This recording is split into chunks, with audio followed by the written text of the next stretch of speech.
Man, this story is so compelling. I really wish I knew how to read. Oh, hey, didn't see you there. Just checking out a copy of Tomi from Junji Ito's collection. Got it off of Books a Million, and you should do the same. Feel free to check out the link in our bio, the link in the description of this video. Feel free to go on hubtaku.com and check out the Books a Million link. Get you a discounted copy of this. Any other manga you're looking for under the sun, they got it. You want your Bleach, you want your Sailor Moon, you want your Chainsaw Man, you're going to be able to see that on the site at a discounted rate. And most importantly, it's a physical copy. Nothing beats the paperback, dude. Feel free to check it out. That's booksamillion.com.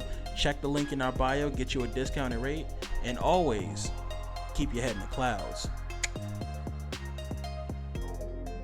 Hello, everybody. Welcome to yet another episode of Air It Out, brought to you by your gracious host, Vonnie of Hubtaku. I am sick today, but I'm with a cold nigga right now, so this shit about to be fire. So now my introduction to Alexis Littlefoot and everything, like, it stems from a while now. I've been a fan since like fucking the t-shirts and everything. We're gonna get into all of that. We're gonna talk about all that shit. The whole name of this game is to put you on a pedestal and give you your flowers. But before we even touch all of that, the first thing I love to do, air it out. This show, the first rule is we let you air it out on one specific thing. So I want to give you your chance to talk about one topic right now. You could be like, yo, I really just went to this concert recently. That shit was fire. Or you could say, fam, I just had like cactus tacos for the first time and that shit kind of gross. It could be whatever you want to do. I'm just gonna air out that Kentucky is in a renaissance right now. I'm in Kentucky, and of course we got a lot of stars out of Kentucky. Jack Harlow just had a blowout year. The last couple ESTG. I don't know if you're familiar with ESTG. He signed to Yo Gotti. He's Definitely. From Kentucky as well. Bryson Tiller pretty much set the tone for Kentucky. 2015. That was like my college, the tail end of my college. Bryson and Jack are real good homies to me, and I'm just on the side of musically and just artistry.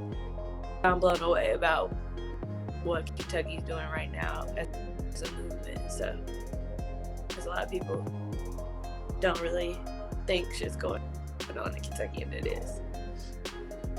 Nah, bro, I'm gonna tell you like this. I feel like this person is from Kentucky, but the first time I heard the beautiful lines of face to face with it, ain't no beefing on the FaceTime, cool on my thug, like, bro, when I heard that shit, I was like, from Lexington. Yeah, that's my girl. Shout out Lex. Well, shout out every single bit of that area. Like, so for you personally, coming up in Lexington, Kentucky, right? Like, what was it like for you getting to a point where you were like, you know what, I'm about to get into this wrestling thing. I'm into wrestling as just a fan in general. Like, what was the Alexis Littlefoot origin story? So everybody knows bootleg WWE merch, like, and I don't like the term bootleg, but I mean that's how I don't know. But I started off making wrestling apparel, and that's really kind of how I got my. I started making shit for myself, and I feel like that's how a lot of people up is they wear like a 101 piece, and then somebody sees it, and somebody sees them wearing it, and they ask for one. So that's pretty much what happened. I feel like Taker tee that I made to a Travis Scott concert on the topic of concerts. Wore that to a Travis Scott concert. Of course, I posted it on the timeline, and it went semi-viral. After that, I hit my homie that printed the one of one for me, and I'm like, I need to print a gang of these at least and just see what it do. Like, I mean, it was clearly asking for it. I mean, it got hella retweets, hella quotes.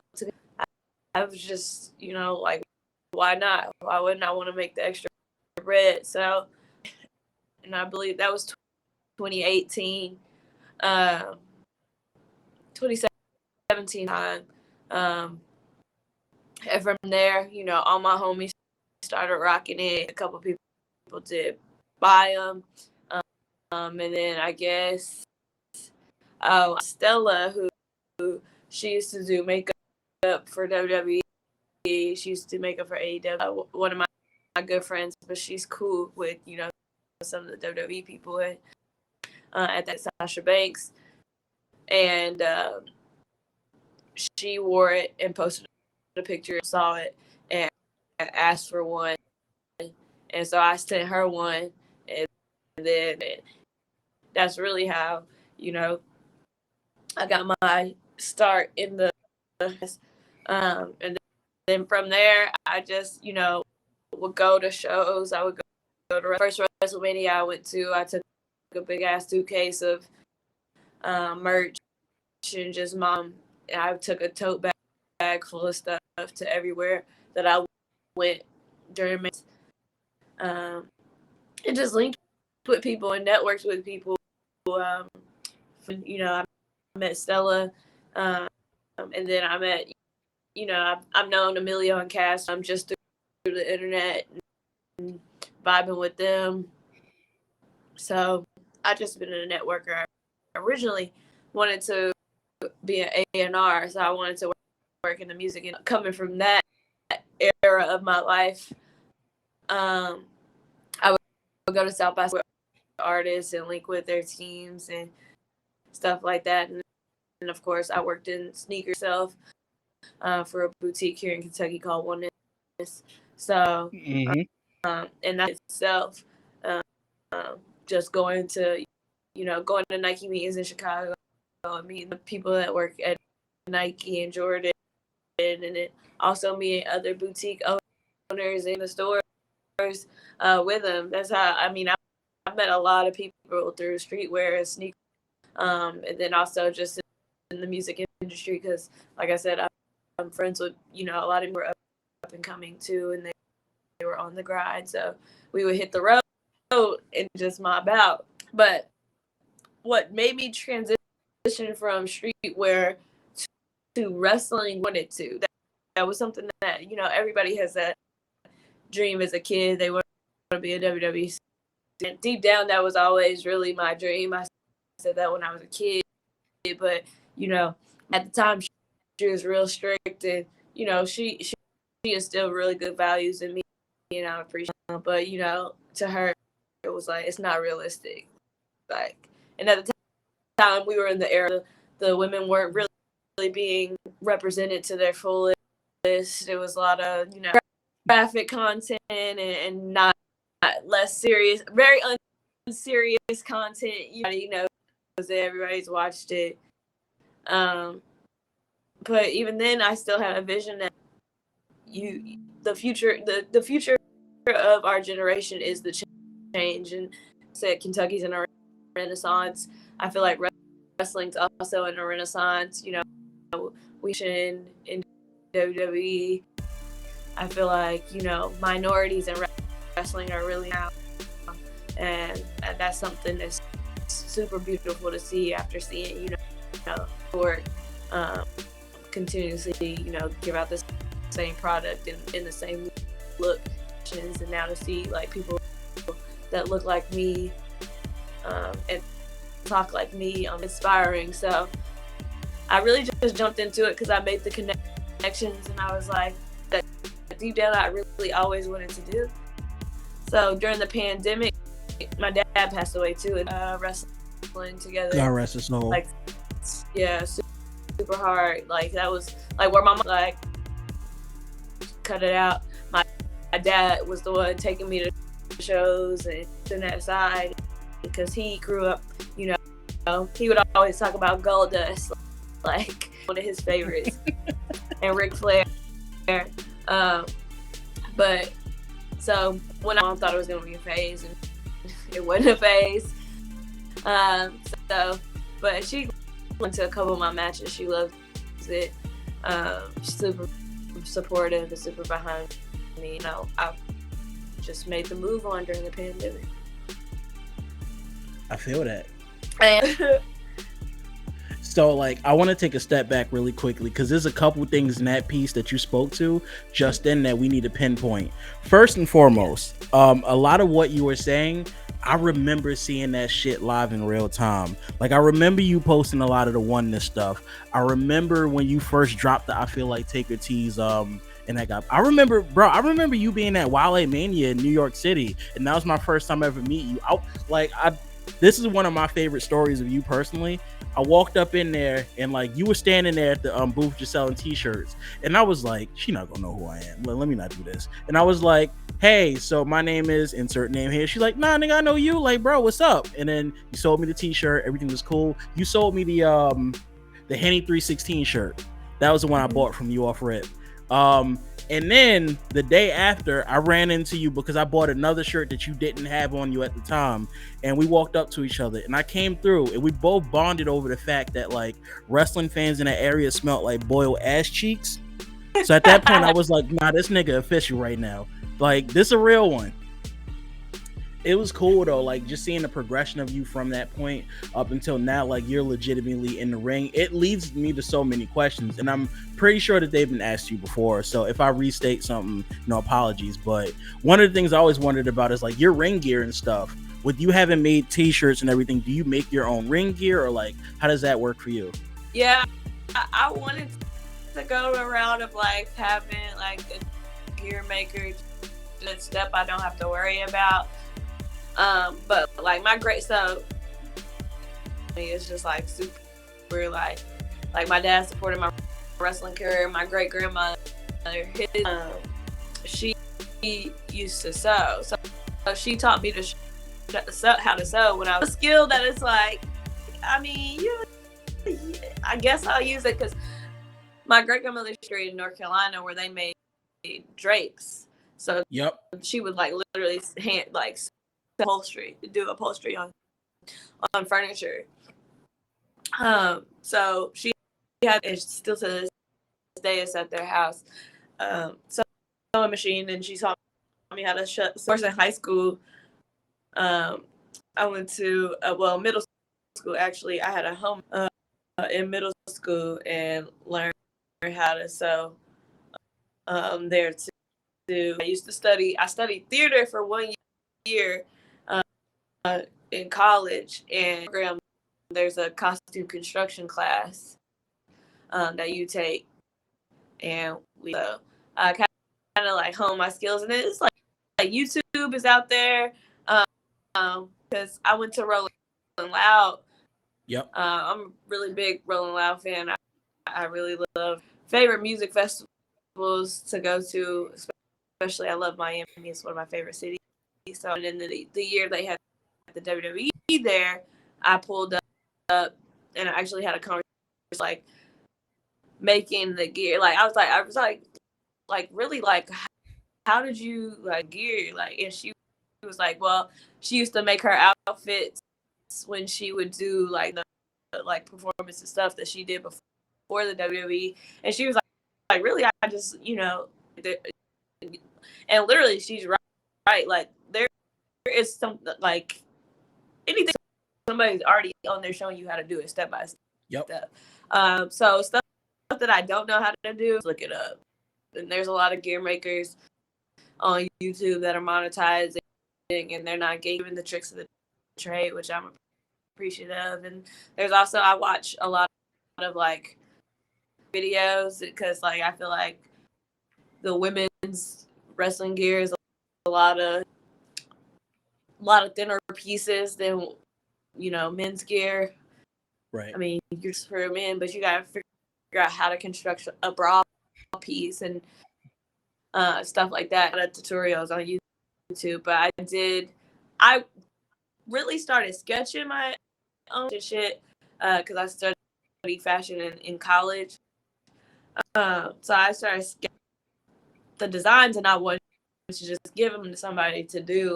And now it's just like the amount of like waiting because they doing 50 other people's gear when I can just Saturday with nothing to do and knock out 50% of the gear, and then the next Saturday if I 50%. And that way it's made for, especially for me, like doing shit for other people right now. I feel that. Like, and I love the fact that you said you went to school for fashion and everything because let's keep it a stack right now. We kind of knew you was that nigga when it came to the outfits. You mentioned Rolling Loud. Let's talk about that monumental do-rag picture that you had. Was that a Rolling Loud with the car? You had the do-rag and the Oh yeah, stiletto yeah, yeah, heels. with the Corvette. Yeah, yeah, yeah. At that point, I was like, nah, With this the nigga all official. black. Yeah, I mean, I've really always been into clothes, to like shoes, but I really didn't get into like collecting. Like started kicking it at Oneness. Oneness was like literally in college, and I had a couple of friends that I knew from Lexington um, that were already hanging out there that really introduced me into the fold and really the class or before class, in between classes and or shit on the weekend. I ain't got this.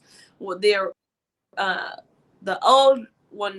This location on Limestone used to stoop steps, like literally it looked like straight out of New York. Like it was a stoop with the tourists kicking it, and during the summertime, just sit on that stoop and watch the traffic, watch the people watch the Just watching people activity watching. going on downtown Lexington, because it's downtown and like literally it's right there off of campus. So got the term the stoopies because we would just sit on the stoop all day. One that's really took off. They got a different location, which is like a couple of blocks. So original location, well, semi-original location. They had a location before that. Before they won this location was 287 South Limestone. So, I've always been into fashion. I've always been into dressing different. The rest. I used to move schools a lot. My mom died, and she was a single mom. So she would move us to wherever. So I lived for years. So I picked up Philly culture and shit up. I lived in North Carolina during the summers, so I picked up Charlotte shit during the summers and spring break, and then I lived in Columbus and in the suburbs outside of Columbus. It's kind of different. That was really my first living like in a college town, because like Lexington, if you don't live near campus, you don't feel like you're in a college town. But like when in Columbus, I lived in Hilliard, Ohio, for a couple years, and everything was Ohio State there. Like you couldn't escape it. Yeah. And then I lived in Northern Virginia for the last 2 years of my high school life, and being so close to that trickles in. There's Maryland too, the whole DMV culture. I found Wale, and at the time didn't even know that he was a wrestling fan, and I don't even really think I realized that Wale was a wrestling fan until later on, like college. So yeah. But like at that point, I think as far as Wale goes, I'm trying to think for me personally, I kind of had hints and shades of him being a wrestling fan, but there was this one song he put out a while ago. It was like a cover over Razor Ramon's beat, and at that point, I was like, "Oh, this nigga's like about it." That shit was crazy. It's cool because like for you, I know not only knowing Wale, you also have the plug as far as being good with West Side Gun, so that's kind of really awesome in itself. How did that come to be? So actually, Wale Mania that year when it was at MetLife, Wale Mania was at that was where I was selling the shirts, and they shout out to them. They let me run the merch booth, let me run my shit, kept all my earnings from that's love. They didn't have to do that for me. I'm just this girl, that like so for them to really just embrace me and embrace what I'm doing, and and at that time I had just left Oneness, like not even a month before that. Wasn't even planning here, and Cass just hits me. It was like, yo, if you can figure out how to get here, it's all you. Like, I looked at my Delta app. I had enough Sky Miles to get round trip flight to New York. And then ran it up on a credit card, and I was like, I'm gonna make bands at this pay this credit card bill off, and literally got a room in that Sony Hall is for like a couple $100. I think it was like $400 or $500. New York shit. I didn't have it, but I was like, I know I'm gonna make more than 500 at this very period. I brought literally my entire inventory out there, just bought out, like just like really out the trunk with it, doing whatever I can, and then West Side Gun was on the lineup. From Kentucky, I had never like heard his music, didn't really know who he was, even really. I didn't know who he was at all, to be honest with you. And a lot is like, I got a lot of friends, like I said, that are really heavily into music. They're music, all types of shit, and they really into like hip hop, and the type of genre it does, and again, fashion shit. We all standing there kicking it, and he had this fly ass like Balenciaga these fly ass shoes, and he really is the fly guy. Yep. So I was just, I was getting my shoes and his shoes, like trying to be like low key sneakily about it. He was like, what's up? Like, and he started talking to me, and I think the first thing he was like, how are you? Like, what's your name? Where are you from? I was like, I'm Littlefoot. I'm Alexis Littlefoot. He was like, or no, I said I'm from Kentucky, because usually I don't say Lexington because a lot of people don't know like the difference between Lexington and Louisville. So I said I'm from Kentucky. And I was like, how the fuck you know where Lexington is? Like, yeah, you're in New York, like you from New York, know like anything about Buffalo? And he started saying like, he and he lives in Atlanta, and I guess Lexington is like the midway point on the way from Buffalo if you drive into Atlanta. Right. I was like, oh, that's crazy. And yeah, he started naming off shit like New Circle Road, and then like New Circle Road is like the main road. It's like our highway. It goes all the way around this expressway that you got to take to get to any part of the city quicker than just going straight through town. So your New Circle Road is kind of like our turnpike in New Jersey. Yeah, it's a term. It really is, but they just named it New Circle Road. But it is a circle. Literally, if you look at a map, a circle of street going around the entire, and Lexington is typed out in the center, and you're like, well, it's nothing but a circle. That's New Circle Road. And I was like, dang, yeah, Lexington to know that. Yeah. Not when we started talking, and just the way they're from, like, I feel like, learning a lot more. I feel like it's a very underappreciated city.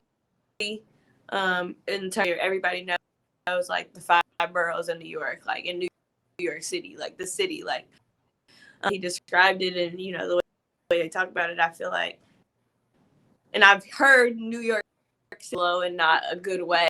Just like, it's slow, it's out the way, like, and that's the same way Louisville niggas talk about Lexington. Oh, it's a college, ain't shit going on there. I felt like, because we both from underappreciated cities.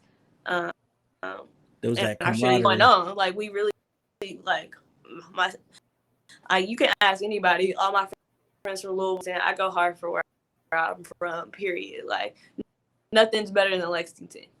Like Pierre, where are you from? I don't care. You from New York, whatever. So to that point, I want to ask a real quick question. Like Lexington, you saying you going hard for that shit. If a nigga go to Lexington right now looking for food, what's the one spot at Lexington that'll pretty much just be anything anywhere? I mean, we got a lot. Like we got a lot. That's the thing about Lexington is we got a lot of drivers. We got a lot of shit going on. Sorry, hold on. I'm about to. You smooth. People trying to hit my line now. I don't know. It just depends on what. Like, I can't just like, because we got a lot of spots. Like we got like super houses. We got you know we got your chicken spot. You know, I tell people all the time we don't eat KFC here.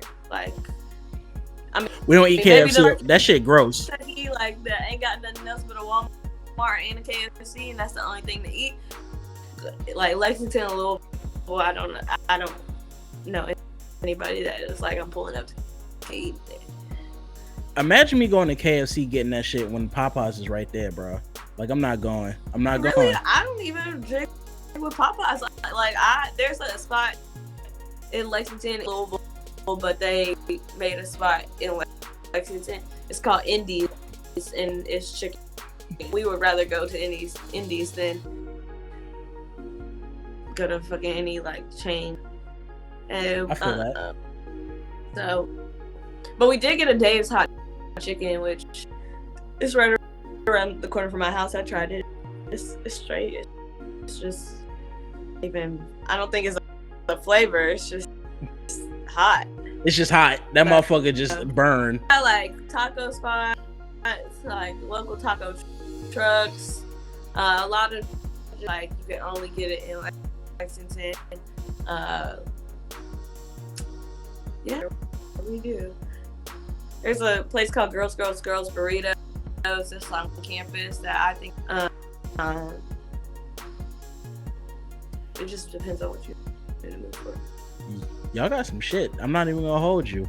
Now one thing you did say, you threw the word indie out, and I feel like that's the perfect segue to talk about you as a professional wrestler. Let's start right here. So if I did my maths correctly, I did my homework right. You've had 4 matches so far? Yeah. That's where I'm going on 5. Smooth. So like on your end, can you tell me about just like the progression of how you felt going into match 1 versus like the most recent match that you've been? Like, tell me how you feeling about that. Tell me like just how you feel better about certain spots and all that other stuff. Like, walk me through that. The crazy thing is, like, I have super high expectations. I'm super like confident in myself. Always like, you know, I'm a planner. Things planned out away in my head before I go into them, and I'm like, oh, I'm like, it's about to be a clinic. Like, it's gonna be so fire. Also, too, I'm nervous. Like, I'm in the middle of Bumblefuck, Tennessee. I don't know me, like, but you know, also too, I'm gonna like fake it till you make it. I don't see me sweat either. And it was a title. My first match was a championship match. I go in and I'm like, I know I'm nobody to this promotion. I ain't got like I ain't winning no title right off rip. But like even that is like, but my match went horrible. It was not good. So I don't think anybody has perfect matches. It's like even the best of the best have off nights. Even LeBron lose games. That's a fact. I think wrestling fans put a lot of pressure on people. Conversation with my trainer, that he pulled me. He was like, a massive following already, something like that nobody else in this academy, a lot of indie wrestlers don't have either themselves, and with that, there are people that want to see you choke. They want to see you have a bad match so they can go on internet talk shit because they didn't like you anyway because they was born haters. And I was like, that's, you know, a lot of people, I feel like within this year of 2022 that did a lot of shit to say about me. But again, at the end of the day, and I can only work on me. Like, I can't worry about what anybody else is saying. I'm just and keep, you know, keep progressing. Like, no, I don't know anybody that reached out to like my homegirls, like Faye Jackson and Big Shout out Faye. Facts, and Yeah, I was like, you know, I'm not really happy with, and she was like, nobody likes their first match, like you good, like you got, you know, millions more, hundreds more. And so when I had my second one, that shit was fire. That like that really, I really don't count my first match for real as my, just because I didn't like it. But my second one was cool. Not, I was at my home promotion, my academy's promotion. The crowd, hey, that's fine. And I was wrestling my trainer's wife, which with her, but I understand, like, I'm gonna go other places and wrestle total. But you know, it's all about keep growing and keep, you know, honing my craft when I do. That's a fact. My thing is, on my end, like, I've seen some of the bullshittery that people just say in general about wrestlers. Like, you could have just one moderately decent solid match, and nigga gonna look for something to say. I'll admit, I've been one of those people. I got blocked by Baron Corbin at one point because I just specifically said this nigga gonna ruin SummerSlam for me. The next thing I knew, that man blocked me, and I was like, fuck. But I'm blocked by a few people. Like, that's a thing. Like, everybody can have an opinion there. It's like, that's the beauty of it. Like, it's a place where people can go feel heard in real life. They can go and feel heard on the internet. And I'm guilty of it too. I'm on the internet too. But stepping into this, like, hey, these people, like they doing the best they can, right? Like Mariah Carey said, I'm doing the best I can with what I got. Like, I feel that. I felt that. Like you can only do your best, and if your best ain't, try again next time, and hope it works. That's how I move through life now. Like, so much has happened this year that I'm just like, you know, me. Take the wheel, Jesus. I just can be me. I can just, you know, I've always been one to tone for nobody, and I'm gonna say what I fucking feel. So with my whole, don't care. But that's just me, and a lot of people can't take that. I hate on me. I remember when I had my second match, it was at a fair. People got on there trolling me. Yo, she ain't making no money. She's wrestling at a fair, and it's fans can speculate how much indie wrestlers are making and this, but they don't really know the business that, you know. First of all, wrestling is a carny business. Like, it's like, yep. Like, and people, there are motherfuckers sold at fair shows. Like, that's how every fucking, like, indie wrestler gets their start. Like, I don't know any fair. Niggas be going crazy in the bingo halls, bro. Yeah, and it's like in the indies, like, come on now, like, chill out. But I didn't even, like, I don't even need to know what my pockets is hitting for, and I know what my rate is. Don't play with me. So I love that. Now, putting yourself first on that front and knowing your worth, knowing what your pocket's hitting for, you got a lot of first of all, let me say, you do a lot of things good, a lot of things great, I want to say. You have this one thing that I noticed as I was doing my research coming up that I'm really interested in. Shit is called, let's take a look and see, drop kicks. Can you speak to that and let us know what that's about? Because I did my Googles and I couldn't find too much, but I was like, I have to ask you about this. Yes. I haven't really talked a lot, but drop kicks is a web show that I have. It was supposed to come in November. I got busy. I got a new job, and that's very time consuming. And I've just been in, trying to get ready for 2023 because I got some things coming up in 2023 that I'm more prepared for. So I just got out the phone yesterday, or no, actually, with Graham from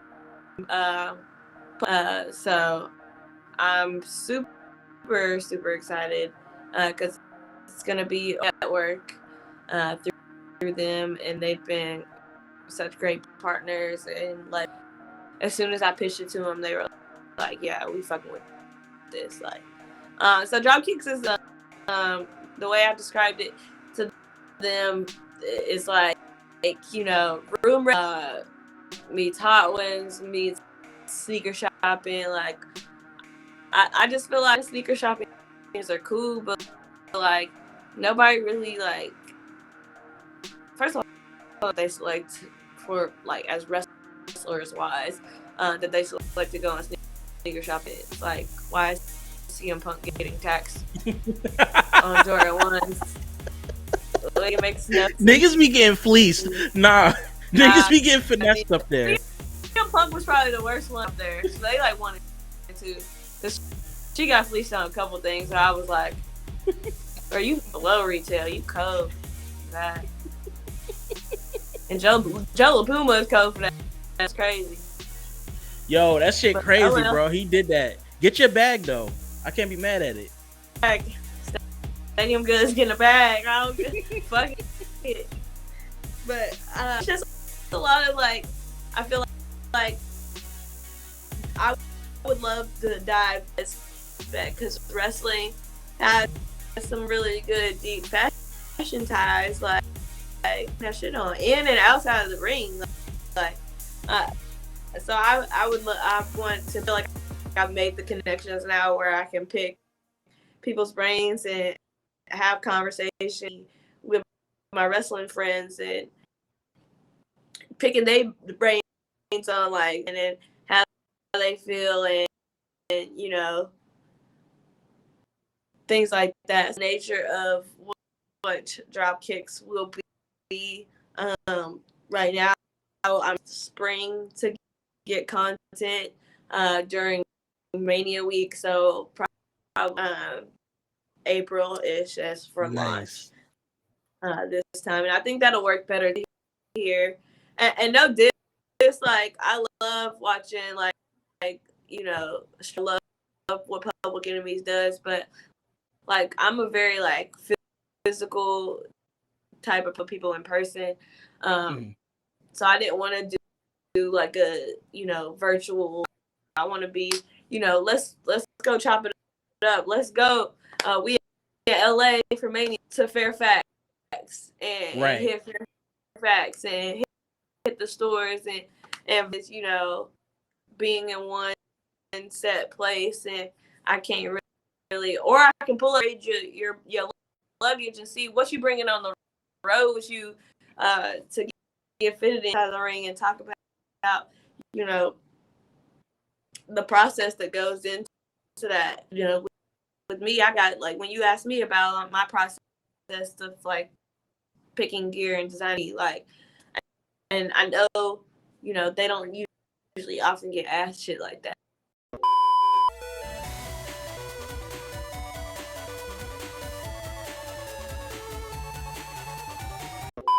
Niggas wanted to hate, but we right back at it. Fuck out of here.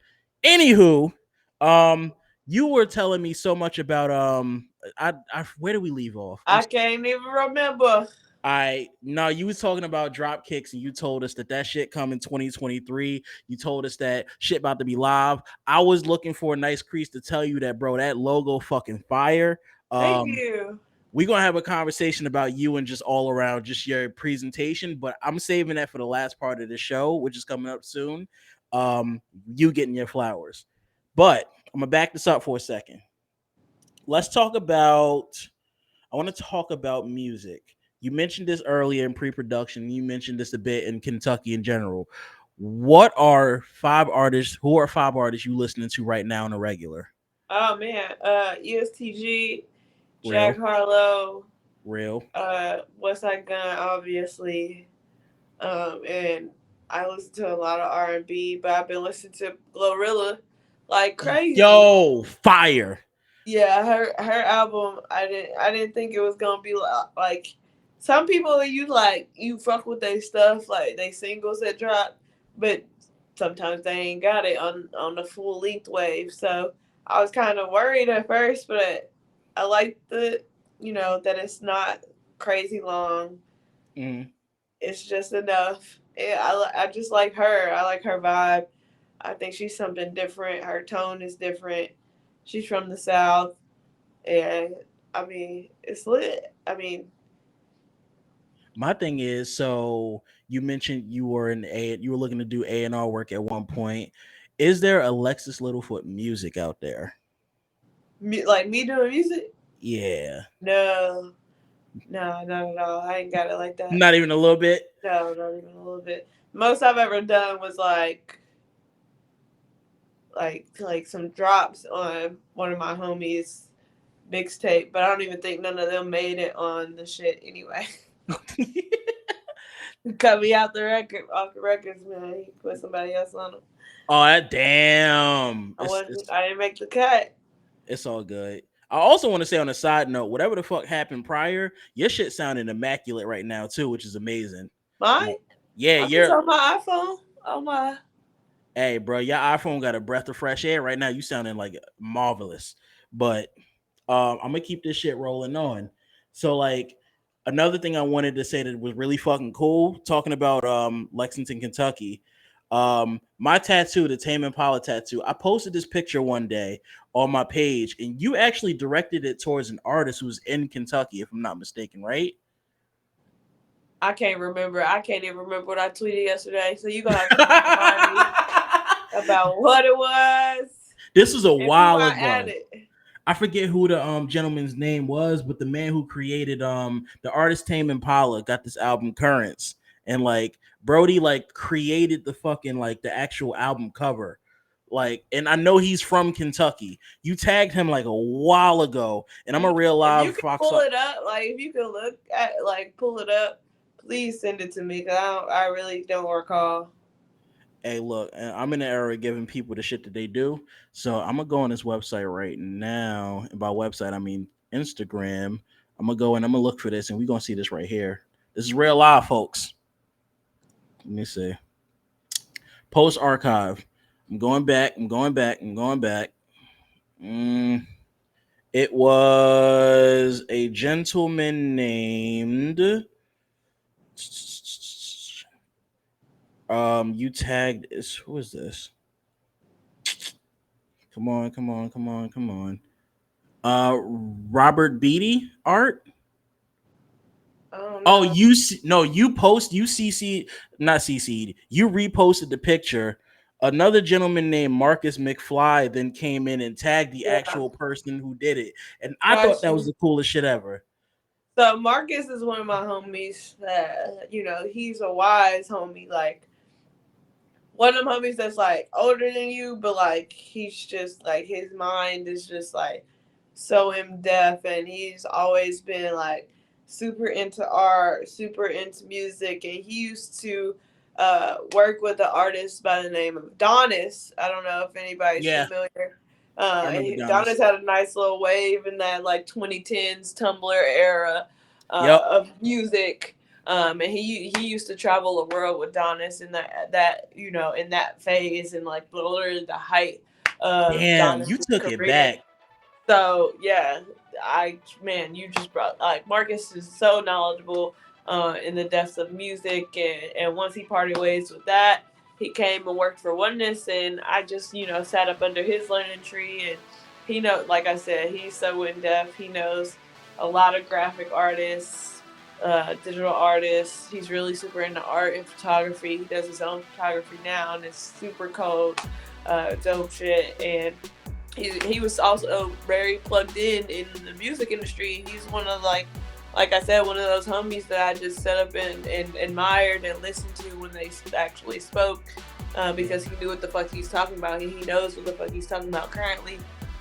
So yeah, if I reposted it and he sees it and he knows he's gonna chime in, especially for some dope shit like that.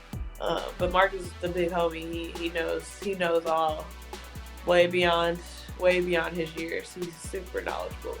And that therein lies to the point of what I wanted to get at too. Like, Another cat from Kentucky too. yeah, that's the thing. It's like, fam, do Kentucky niggas really just like stick for each other like that? So the thing about Kentucky is like you remember when I was like, I used to live here. Yeah. So, I used to like I know shit about Philly. I also have like family and cousins, and my dad was actually born in Philly. I have family in Philly. Like taking Philly slang, because at the time Philly slang was super popping, and Calling niggas Jones. like the way they dressed. Like I remember when I was in school there, Eve was popping, and she had, what was the name of the video? But she actually shot a music video in Philly, and a couple of girls that I went to school with were in the music video. Oh, that's so fire. that was a good thing, but like wearing Pumas was like super like heavy in Philly at that time. And I remember I begged my mom for a pair of Pumas. They were white and they had the pink, I don't know what you call the Puma swoosh. Their version of the swoosh. Accent.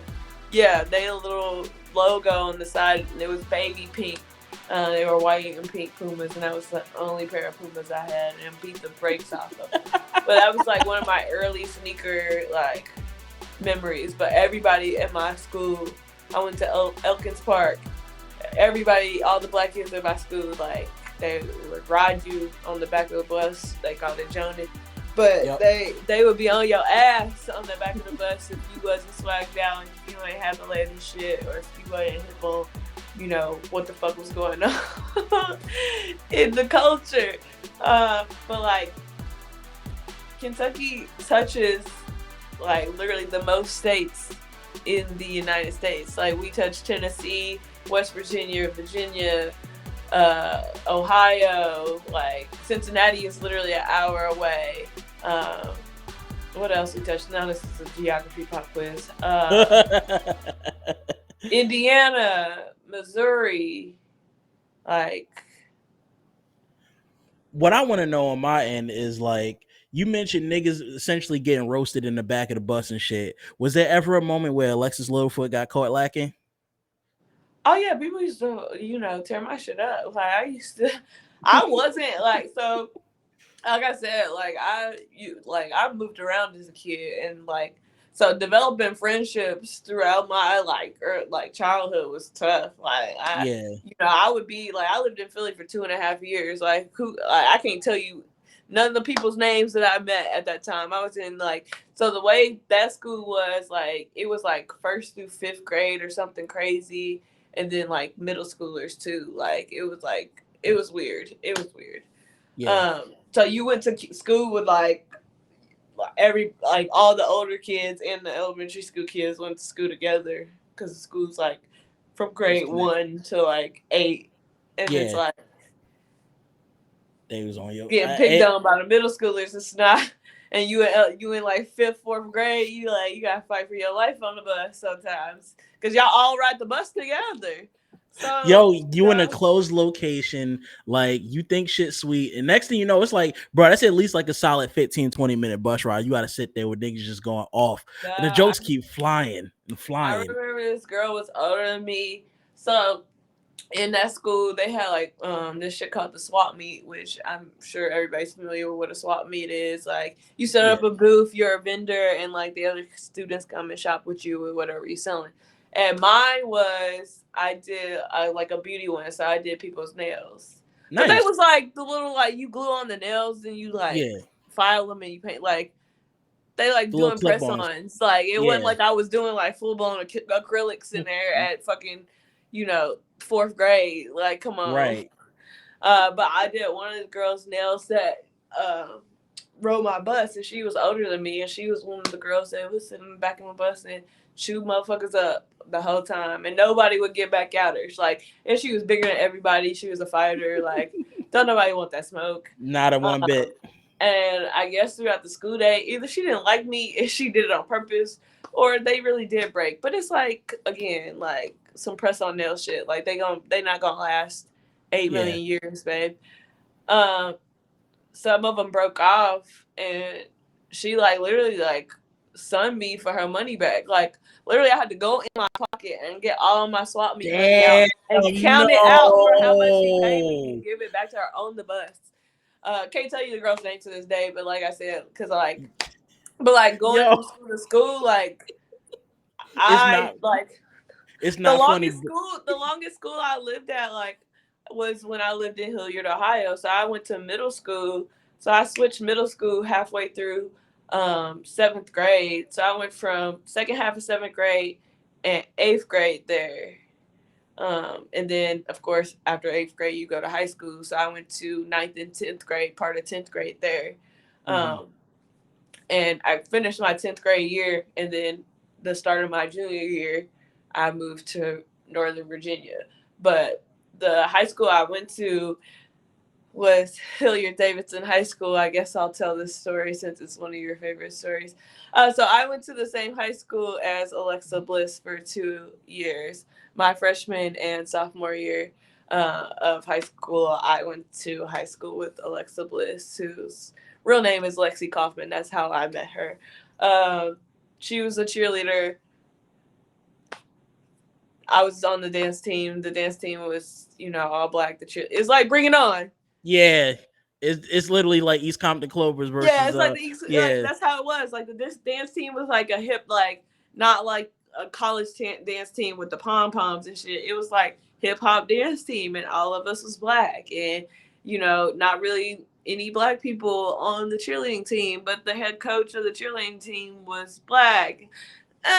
Doesn't make sense, but like, and then like, didn't make sense. But like, I loved my experience. Davidson was one of the probably the most impactful because I was there for the longest amount of time, other than my time in Kentucky.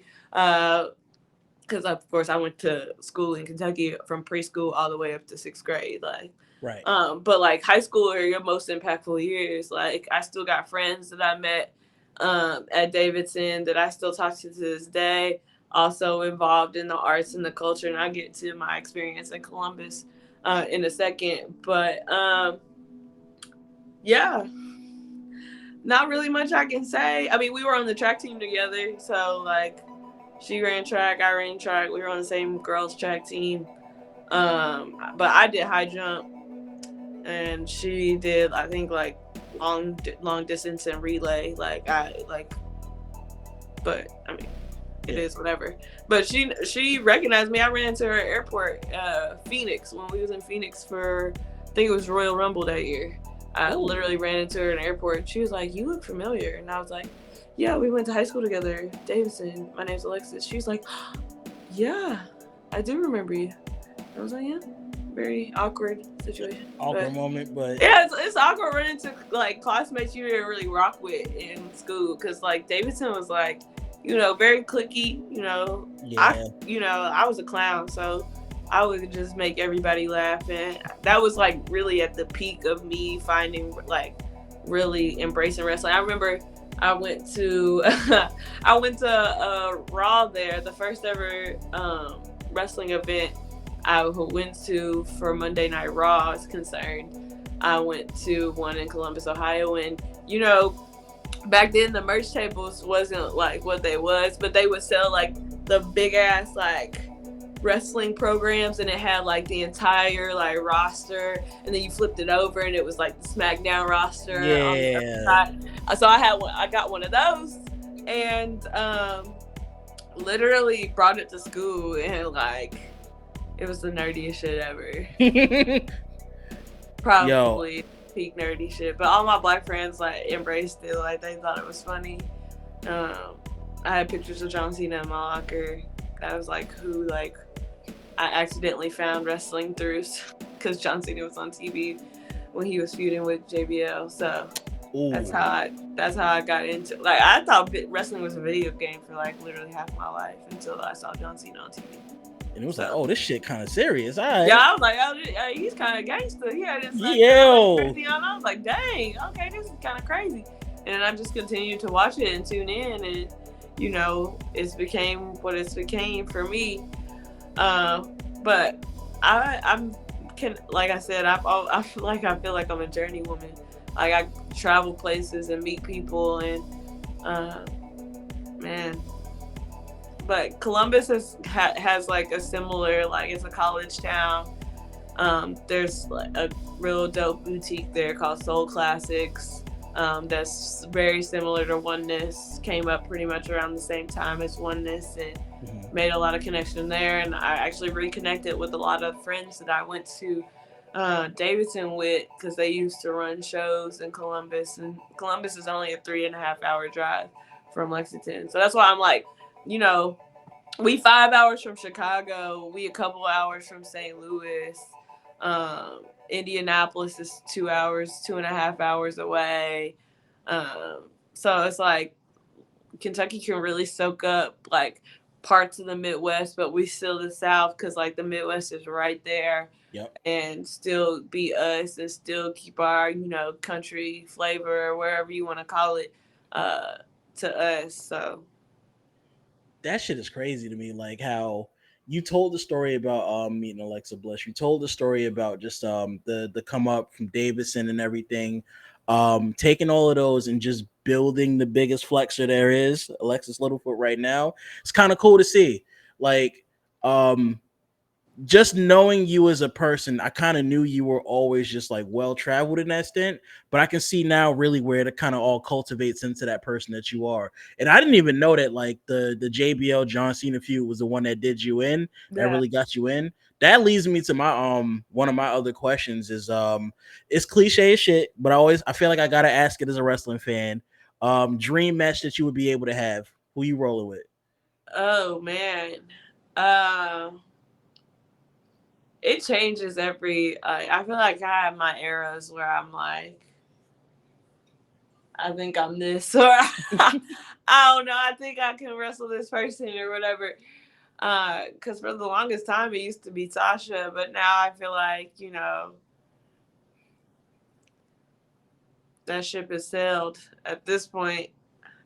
I don't know. Like I had to pull up to Japan to do that. I was about to say you better get that shit going, that I love passport. Japan.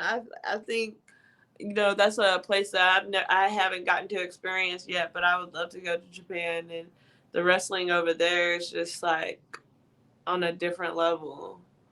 And I guess I never really paid attention to Joshi wrestling for the longest, but my homegirls, Kayla and Alex, they started Church of Joshi, and that really got me like tapping in, just supporting them and being a good friend, and Mhm. like seeing that shit. I'm like, yo, this is like crazy, Shit and kind of cool. this is just kind of cold. Like these bitches really hitting hard. Like they on a different level. But I would say, to answer your question right now, like I always want to face, like at that time, Sasha Banks. I mean, it's still like it can never be replaced. You can never make another Sasha Banks. I stand on that. I don't think That's a fact. anybody in any company will ever be able to recreate that energy. Um, but like I said at the time, I'm always wanting to face who the top person is at that time. Right now, I feel like it's Jade, and so I would want to do that. Yeah, I could see that. I could see that. That'd be a fire. That'd be fire, I actually. like it. I really like Jade too, because like she's like me, like really like embrace the fact, like I don't give a fuck. I'm new. Like I'm gonna fuck up. Like my shit ain't Yep. gonna be perfect. Like I don't care. I'm still getting this bag. Like haha. Yeah. Like, I and love that. I love that energy. I love that flavor that she's bringing to AEW. I'm loving that she's on a streak, and Mm-hmm. I love that whoever she drops that title to has some real big shoes to fill, and I think they Yes. know that. So that's probably why it's gonna be a very long streak. I think honestly at this point I think she's gonna surpass 50. No, I feel like you have to let her surpass 50. Like she on a Goldberg run right now, low key, and I feel like Yes, you kind of got to let her do that. she's got to do her thing, and I love that. I love her energy. I respect her. She's somebody that, she's very new still into this, but she's all about, being bigging up her brands and being a brand because she was Jade Cargill, the brand, before she was a wrestler. And that's, kind of similar origins to me, that I was Alexis Littlefoot, the brand. Mm-hmm. I been had AlexisLittlefoot.com for years, branded. So I also agree with that, of like not letting wrestling consume building a brands. Like, I'm super advocate for wrestlers getting their own money via their merch and not going through, and no shade to like people that go through it, like what a maneuver and stuff like that to Right. make their merch. You got to get it. Everybody ain't got that kind of time on their hands, and everybody don't have those type of resources to get their shit printed and ship it out themselves. But I'm super huge advocate for wrestlers getting their own money and figure out how they can brand themselves and get to the bag even more outside of having to take a bump. That's a bar. That's a bar. I got like one last question for you before I get into this final segment. Um, what is the ultimate goal? Actually, you know what? Not what's the ultimate goal. I guess what is, because I feel like for you personally, your ultimate goal shifts and change because you're in so many different things. What is next on the horizon for an Alexis Littlefoot? Hopefully just breaking into more promotions and different promotions, and getting outside of the state of Kentucky. Like, I love Generation Next Pro Wrestling. That's, my academy's um, promotion, and I really got my start in making myself a name there. But right now we don't have a women's championship at all. Would love to be the first Generation Next women's champion. I would love that. That would be an honor. But I want to go other places and take other people's championships too. That's real nigga shit. So really on my plate right now is, collecting some gold and um, touching road, and really getting out there in 2023 and seeing what other connections I can make and where else I can go. Really want to hit Cali. I really want to hit Indiana. Indiana has a really cold wrestling scene right now. Yep. They got some really, and like I said, it's 2 hours away. It's right there. It's right there. Ohio, I would love to jump into them. I'm trying to keep it close right now, but Cali and Florida are like two places that I really want to go. I want to, travel to wrestle.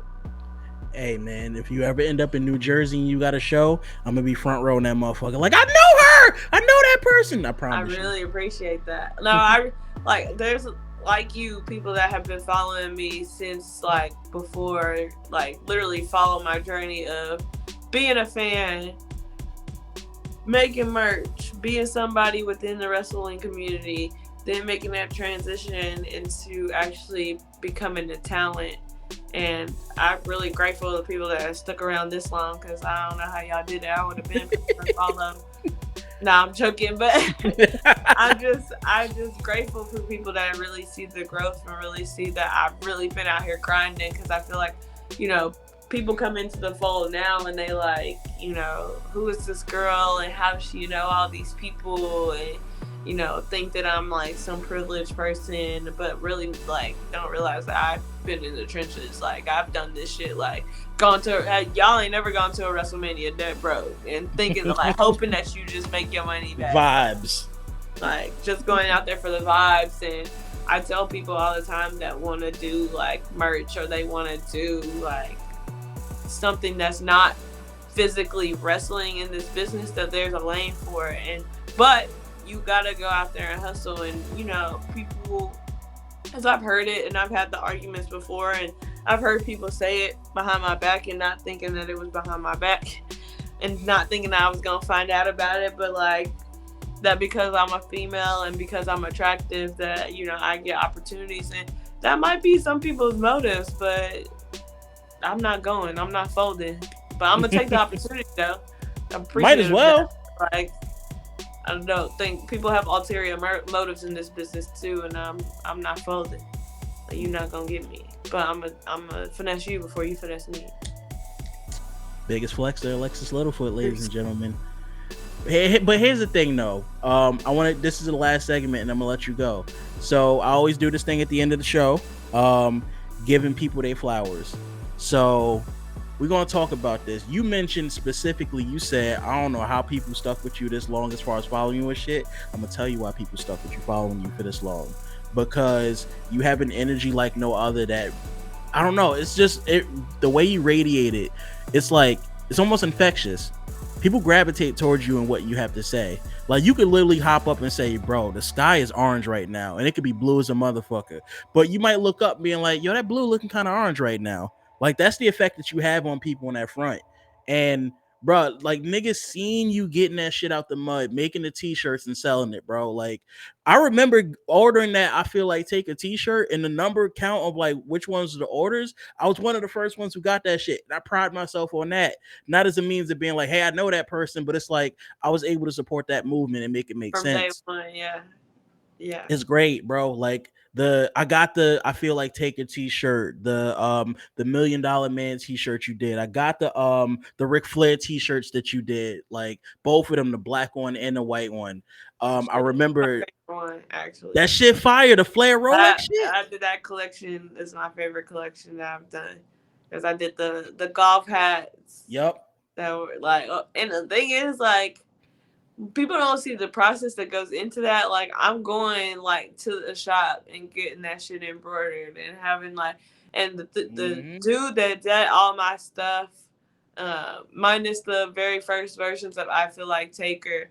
He is black owned business printer, and that's why I say I pride myself on, like I said, no diss to the big merch people in the Yep. wrestling community, but I can go in a black owned mom and pop and get my shit printed, and I'm putting money in a black man's pocket as well as making money myself. And a lot of people can't say that. The only shit that comes from my shit that's white is the factory that all my blanks come from.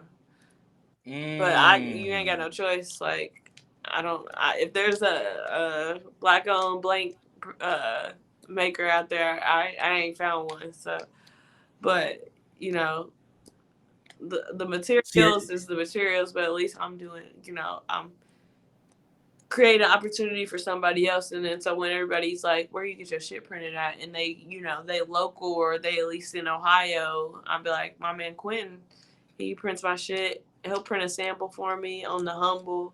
Let me wear it. Let me rock it. See how I feel about it. And then I can come to him and be like, yeah, Quentin, I'm about to print 50 of these. How much? 500? Okay. and my thing is, you telling me this right now, and it's like, how could we not rock with you? Yeah. Yeah. Hey, listen, bro. Like we gonna be forever in your corner. You know how niggas got they had the Bailey Hugger section, Oh, but I or they got have the shout out daddy. too. My people's too. That got to me early. We talk about people that got to me early. Collar and Mm. elbow. They've been rocking with me. I think Shout out. I was actually the first like influencer that they reached out to. I know they got tons of people now that promote, and some more often than me. But they printed some shit too for me. My homie Rod Hicks, who also from Kentucky. Like I said, even when I started this, when I broke into like actually wrestling, I was like, most of my team, they gonna be black and they gonna be from Kentucky. Rod not black, but he supports the culture. He shows love, and he's from Kentucky, like, and he's from a couple of hours from me. But like I always want to put where I'm from on the map, and if I can do that with people from Kentucky, I'm gonna do it. Period. Listen, I'm thoroughly, thoroughly, thoroughly, thoroughly excited to see like how this progresses. I'm thoroughly excited to see more just Kentucky and media in general. And you being a person to wave that Kentucky flag for niggas to follow suit. Like if that's gotta be it, then that's gotta be it. But you got niggas in different states that's also riding with you just as much the same. Yeah. And I will say that like I'm not the only person like riding for Kentucky and waving that flag. Like there are a lot of people that y'all need to catch their wave. There's a girl, she's an R&B singer. Her name is Mars. Mars with two Z's. Mm-hmm. She just opened for Jack at his show in Louisville yesterday. Uh, she's from Louisville, Kentucky. She's cold. Like, and I told you I'd be on my R&B wave sometimes, but I've been in a little gangster rap phase the last year. But like Mars, a new SZA just dropped. Yep. Um, and there's people from Kentucky that have been, KY Engineering. I know y'all have heard that tag on pretty Yep. much every Waka Flocka song and a ton of shit. He's an engineer. He's from Lexington, Kentucky. He's from the north side of Lexington, where I'm from. Um, he's been carrying the flag for Lexington, not only just Lexington, Kentucky, but for Kentucky, period, for years. He's done stuff, Lil Wayne, Drake, you name it. He did Meek Mill's Dreams and Nightmares. Of course, he did, Waka Flocka shit. Like, the man is connected. But he also put his time and effort in and grinded and got it out the mud. And he's somebody, too, that I really respect.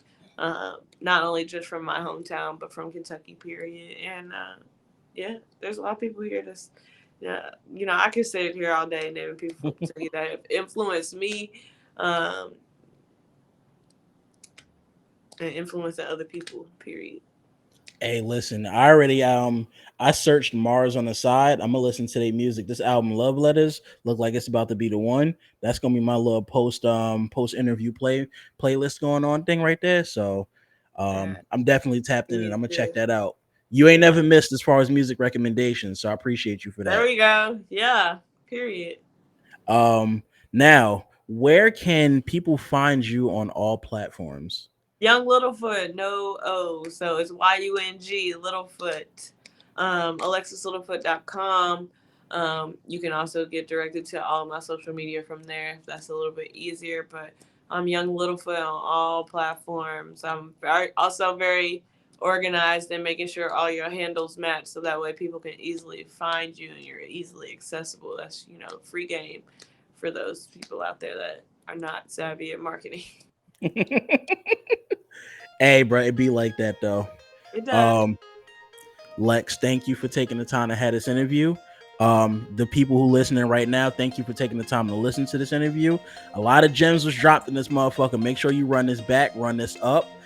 Make sure you support Lex and her endeavors. Make sure you following. You going on the website, buy t-shirts if others ever come up. Make sure you supporting 100%. Yeah. But most importantly, always make sure you continue to keep your head in the clouds.